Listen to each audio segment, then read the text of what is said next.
Só que Deus não abriu esta porta para dar vitória ao exército de Faraó, mas o seu povo que estava sofrendo na terra do Egito. Agora olhe para cá, irmãos. O teu Deus é um Deus de coisas grandes. Ele abriu uma porta grande e ele não fez um caminho pequeno, porque é no meio do mar. Ele precisou de formar um caminho grande no meio do mar para o povo passar aos pés enxutos. Deus, ele abre uma porta grande e o caminho não é pequeno, porque você vai passar do outro lado e vai cantar o meio da vitória. E eu olhando a Bíblia Sagrada, eu vejo que lá na frente o povo de Israel vai enfrentar também um cativeiro babilônico que durou cerca de 70 anos. 70 anos sobre o cativeiro babilônico. E a Bíblia diz que depois de 70 anos, Deus levantou Ciro, que a qual libertou o povo depois de 70 anos. E o povo, quando estava retornando para Sião, depois de 70 anos, estava aparecendo um sonho, não estava acreditando naquilo. O salmista vai dizer no Salmos de número 126, quando o Senhor nos trouxe a Sião, nos tirou do cativeiro e nos trouxe a Sião, parecia um sonho, estávamos que sonho, e a nossa boca se encheu de riso, de alegria. Agora olha para cá, o salmista continua dizendo, enquanto o povo estava caminhando rumo ao Sião, as nações pagãs começaram a gritar, grandes coisas fez o Senhor a estes, grandes coisas fez o Senhor a estes. E o povo ouvindo as nações pagãs gritando, o povo começou a gritar, grandes coisas fez o Senhor por nós, grandes coisas fez o Senhor por nós.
coração do homem. São estas coisas que Deus tem preparado para aqueles que o amam.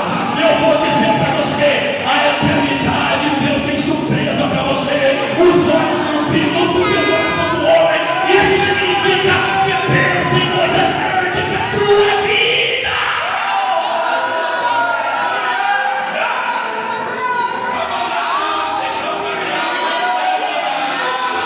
Está pensando que a morte é o ponto final? A morte é simplesmente um ponto de partida. Deus está dizendo, eu tenho coisas grandes para minha igreja na eternidade.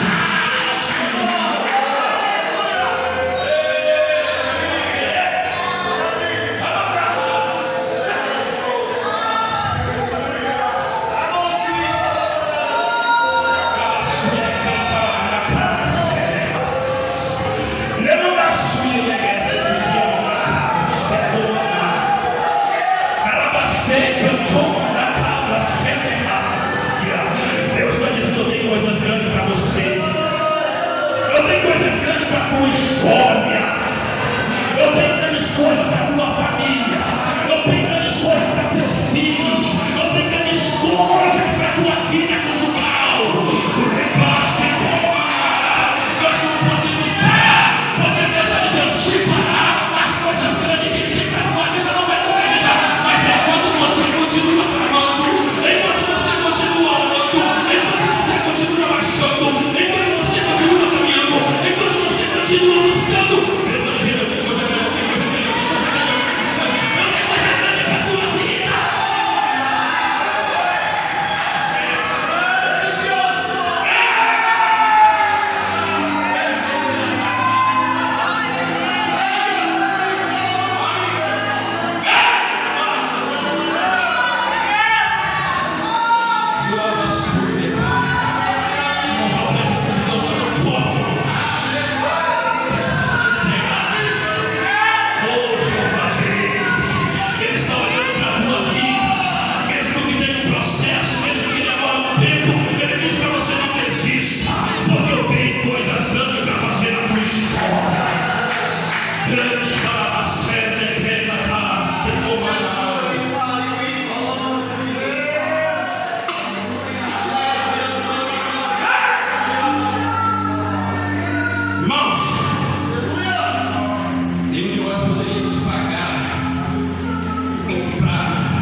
Mas o dom gratuito de Deus é a vida, a salvação por intermédio de Jesus Cristo.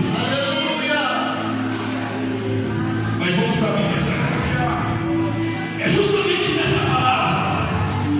E fazendo assim, ou seja, obedecendo a voz daquele que pode fazer grandes coisas, colher uma grande quantidade de peixes.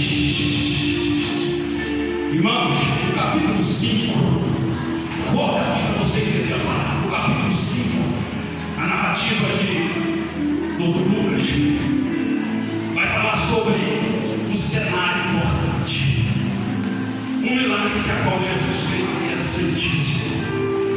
A Bíblia diz que Jesus estava junto ao lago de Genezaré, ensinando, falando do reino de Deus. E a Bíblia diz, o presbítero fala, que a multidão oprimia, apertava, sabe para quê? Para ouvir a palavra de Deus. Para ouvir a palavra de Deus. E Jesus, com dificuldades, disse, não vamos ver. Ele olha à beira do lago, ele vê 2 barcos que estavam junto ao mar da Galileia. Olhe para cá para você entender isso.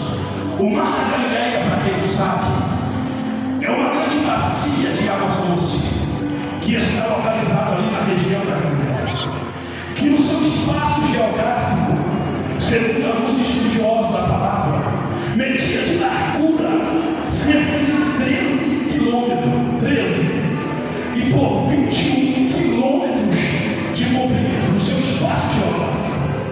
Por que o mar da Galileia? Antes eu pensava que era água salgada, mas não, é uma bacia de águas doces, que é abastecida pelos rios e riachos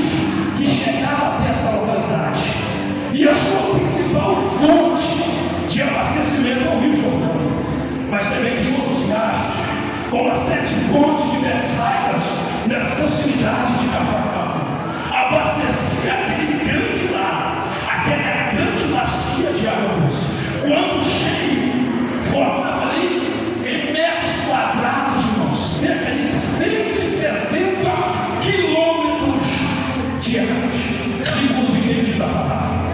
Olha para cá para você entender. Aquele lago está ali, já é a providência do Deus que faz coisas grandes. Porque a água doce. Ninguém sobrevive se não tiver água doce. E além de tudo isso, foi um lago rico em peixes. Tinha variedade de peixes dentro daquele lago, mesmo com fome. E a Bíblia diz que quando Jesus chega ali, os pescadores estavam ali, lavando as redes, porque tinha pescado a noite toda e não tinha pegado nada. Eu quero que você olhe para mim, para você entender isso aqui. Trabalharam a noite toda e não tinha pescado nada. Deus começou a falar para mim: se eles trabalhou a noite toda, é porque aquela noite seria uma noite, pastor Gilberto, de sucesso na pescaria, de coisas grandes. Pescaram a noite toda. Por quê? Porque pescador sabe quando o mar é para peixe e quando não é. E vários pescadores estavam pescando ali. Mas repare, trabalharam a noite toda e não pegou nada. Existem situações na sua vida que você não vai entender na primeira instância, mas depois Jesus vai trazer um esclarecimento. Pescou a noite toda, era uma pescaria de sucesso, mas não pegou nada. Quando Jesus olha, 2 barcos, chega perto de Simão, pega um dos barcos emprestado, fala: leva estes barcos aqui para o mar mais distante da margem. E Jesus se assenta e começa a ensinar. Mas após concluir a sua palavra, ele olha para Simão. Ele olha para aqui, obrigado,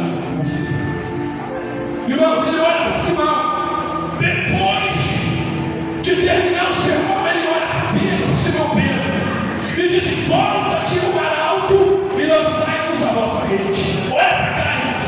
A última coisa que Simão queria ouvir naquele dia é sobre pescaria. Pensa numa pescaria de sofrimento. Pensa numa pescaria de frustração. Foi a pescaria daquela noite. Tinha tudo para dar certo, mas deu errado.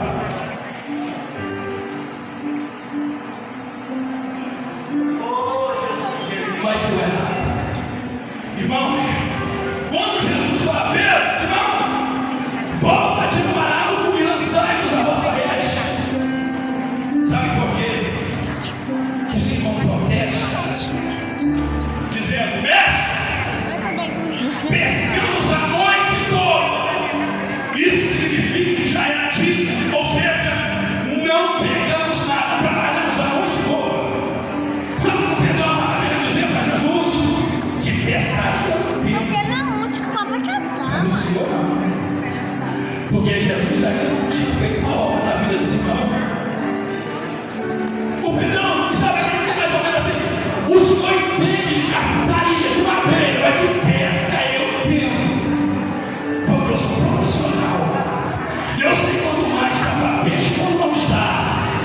Aí Jesus vai dizer para Pedro: volta-te para o mar alto e lançai-nos a vossa rede. Olha para cá. Senta agora. No tempo bíblico, existia cerca de 2 redes principais para pescar.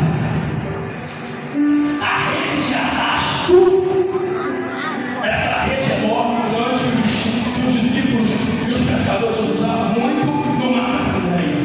E a rede de arremesso.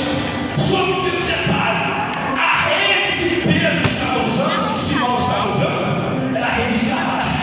E a rede de arrasto, ali no mar da Galileia, era a rede própria para pescar a profundeza do mar.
Deus já havia liberado uma ordem no mundo espiritual para os peixes naquela noite.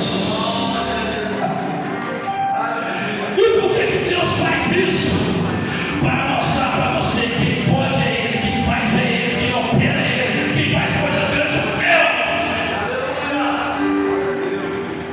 Pedro sabia, Simão Pedro sabia que não pescaria nada durante o dia, mas ele disse: sobre a tua palavra.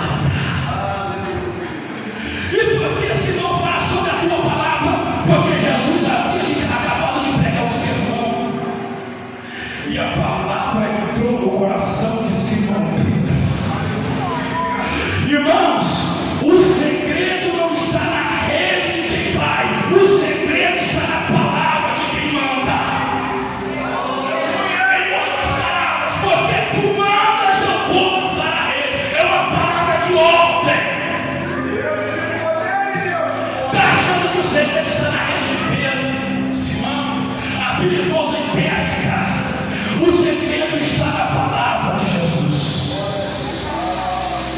O segredo está na palavra dele. Jesus disse: vai. Ainda que esta rede não é para pescar durante o dia, vai nas profundezas, porque tu mandas lançar a rede. Em outro cenário, nós vamos ver Jesus dizendo para Pedro: vai no mar, o primeiro peixe que subir, abre a boca deste primeiro peixe e tira a cara dentro da boca do peixe uma moeda que pagará o tributo, para mim e para você. O segredo não está no anzol de Pedro, o segredo não está na rede de Pedro, o segredo está na palavra de Jesus. Você pode glorificar o nome do Senhor por isso. Glória a Deus. Você pode adorar por isso, irmão. O segredo está na palavra. Se Ele falou que vai dar certo, vai dar certo. Tinha tudo para dar errado. Jesus disse: lançamos a nossa rede. Essa pescaria de rede de arrasto, a gente encontra estudando a palavra e alguns cumprimentos da palavra de Deus no dicionário bíblico. Era uma rede que era arrastada sobre o mar, lançada sobre o mar até as profundidades e cercava o carro de peixe. Tinha ocasião que usavam 2 barcos, faziam um círculo, traziam os peixes para os barcos para a margem do lago, da praia de Nazaré. Mas olha para cá, irmãos. Jesus disse: lançai a vossa rede, a noite toda sem pescar nada, a noite toda sem pegar um peixe, cansado, porque os barcos não eram motorizados, era a mão. A noite toda. Deus está dizendo para você: talvez você tenha tentado em muitas portas, talvez você tenha batido em portas que não foram abertas para você. Talvez você tenha buscado, você ainda não viu o milagre acontecer, mas nunca vai com outra rede, nunca vai sobre outra palavra, é com a mesma rede e através da palavra de Jesus. Não tem outra palavra que possa fazer coisas grandes na tua história.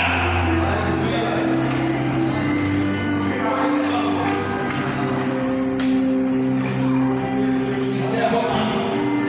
Quando lançou a rede, diz a Bíblia que foi uma grande, observou a palavra, uma grande quantidade de peixes, e a rede começou a se romper. Esse Deus é coisas grandes. Eu preciso que você entenda isso, coisas grandes. Eu encerro aqui para nós estar fazendo uma oração. Capítulo 37 do profeta Ezequiel. Para encerrar, veio o Senhor com mão forte e arrebatou o profeta em espírito ao vale. A Bíblia diz que esse vale estava cheio de ossos sequíssimos. Não era no sentido literal, mas era uma visão escatológica.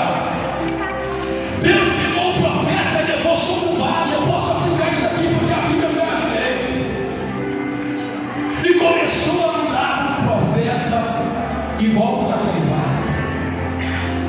E a Bíblia diz que os ossos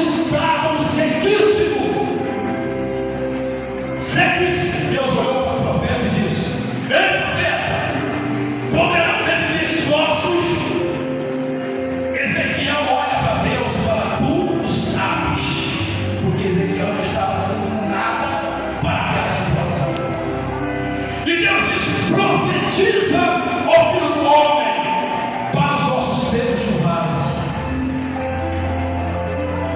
Ezequiel abriu a boca para profetizar e disse: osso seco, ouve a palavra do Senhor. Se for através da palavra de Deus, irmãos, aonde não tinha vida, vai ter vida. A Bíblia diz que o vale estava cheio de ossos secos, mas enquanto o profeta profetizou, houve-se um reboliço. Os ossos secos, sequíssimos, começou a se locomover no lugar. E diz a Bíblia que cada osso se ajuntou no seu osso. Através de quem? Da palavra. Um ruído, um reboliço aconteceu, e a Bíblia diz que carne começou a crescer naquele grande vale de esqueletos. Nervos, tendões, pele, e formou no meio daquele vale um grande número de pessoas na visão do profeta. Só que tinha um detalhe: estava todo mundo deitado morto, não tinha vida. E Deus disse para o profeta: profetiza sobre o Espírito para que esses mortos recebam. E Ezequiel disse assim: ó Espírito, sopra nos quatro cantos e assopra sobre estes mortos para que viva. E o que aconteceu, irmão Edivaldo? Diz a Bíblia que um grande exército, no vale que estava numa situação catastrófica, não tinha vida, não tinha nada, um grande exército observou. Grande. O que Deus já fez por ti é coisas grandes. O que Deus ainda tem para a tua vida é coisas grandes. Um grande exército se pôs de pé. E sobre o que este grande exército se pôs de pé? Sobre a palavra de Deus. Osso seco, ouve a palavra do Senhor. Sobre a tua palavra lançarei a rede e colher uma grande quantidade de peixes. Eu paro. Irmãos, é campanha. Nós não podemos acelerar o povo sem fazer oração, né, pessoal?